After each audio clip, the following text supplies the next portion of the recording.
Peace talks between the U.S., Ukraine, and Russia are underway in Abu Dhabi after Moscow's major energy attack on Kyiv. It's the second round of trilateral talks aimed at ending the war. Now, officials say the negotiations will be broken up into two parts and are expected to last until Thursday. ABC's Patrick Reevell and ABC News national security and defense analyst Mick Mulroy have more on that. Hi to you both. So, Patrick, what's the latest on these talks?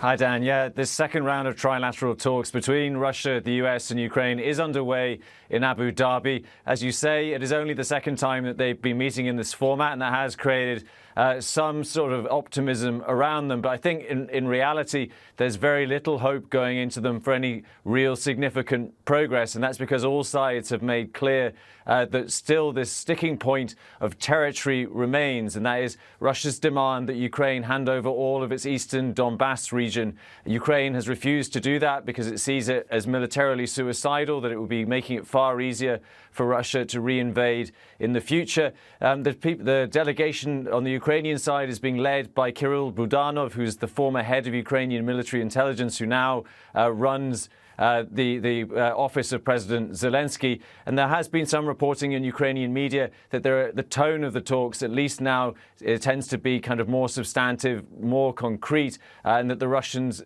give less historical lectures than they used to before. We also know that the Ukrainian side has been trying to negotiate a pause on strikes on energy infrastructure.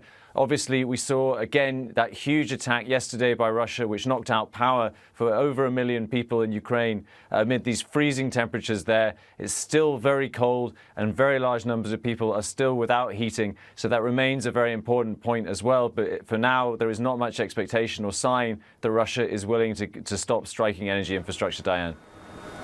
And Mick, U.S. envoy Steve Witkoff and Jared Kushner are there.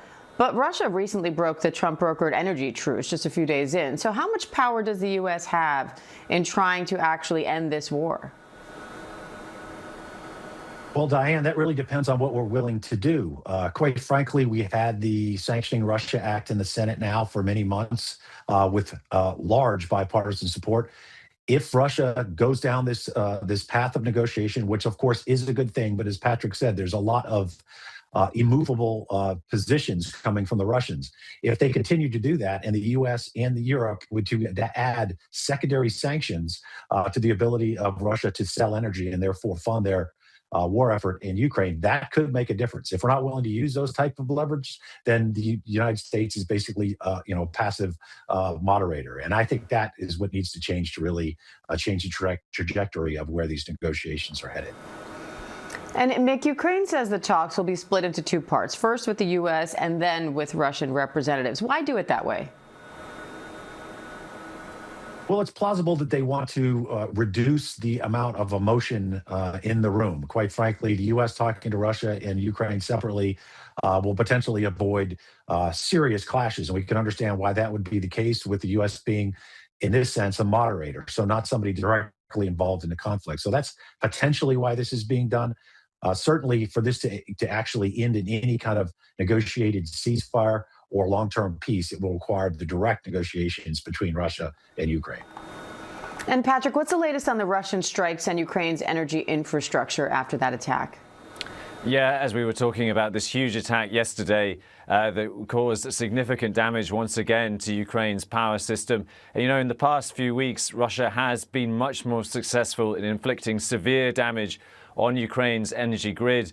Outside Kyiv, at least one power station is now reported to be completely destroyed. So while they constantly are trying to repair it, and they are quite successful in that, really there are still hundreds of thousands of people across Ukraine without power and without heating amid very, very cold temperatures, Diane. All right, Patrick Reevell, Mick Mulroy, thank you both.